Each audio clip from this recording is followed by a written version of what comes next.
Hello, good morning students, and welcome back to another video. And today we will be starting with a new chapter that is the exercise of the laws of motion. Up till now what we did was the in-text questions. Now we are starting with the actual exercise. So the first few questions are theoretical based questions. Let's discuss them. So the first question of the exercise is an object experiences a net zero unbalanced force.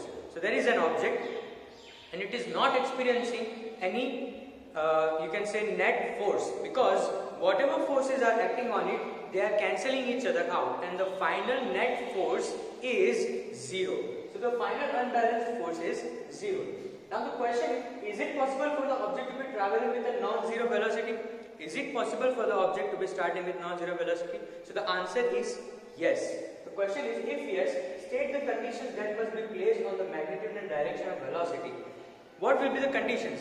Okay, let's first take the example of the first law of motion. Suppose there is an object in rest. If there is many forces acting on it from all the sides, so the ultimate net unbalanced force is zero, then this object is not going to move. If you know that the first law of motion states that an object in rest will remain in rest and object in motion will remain in motion if the total unbalanced force is zero. So over here we are talking about the same thing. So we are talking about the net unbalanced force. Similarly, if the object is already in motion, and if the net unbalanced force is zero, then the object will continue to move in motion. There is nothing required for the object to change its speed or anything, because it is already moving. Okay, so yes, it is possible for the object to be moving with its constant velocity if the net unbalanced force is zero. And what conditions, state the condition that will be placed on magnitude and direction. There are no conditions required basically. Whatever you are applying the force, the net force is becoming zero. So ultimately, there is the object which is in motion will remain in motion according to the first law of motion. Okay?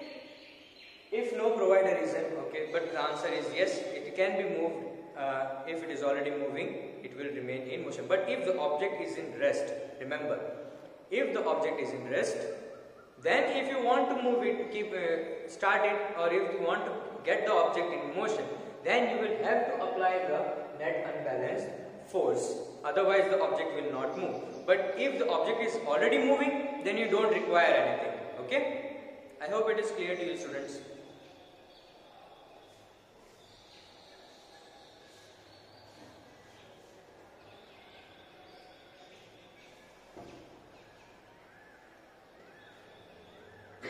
Second one, when the carpet is beaten with a stick, dust comes out of it. Explain. Okay.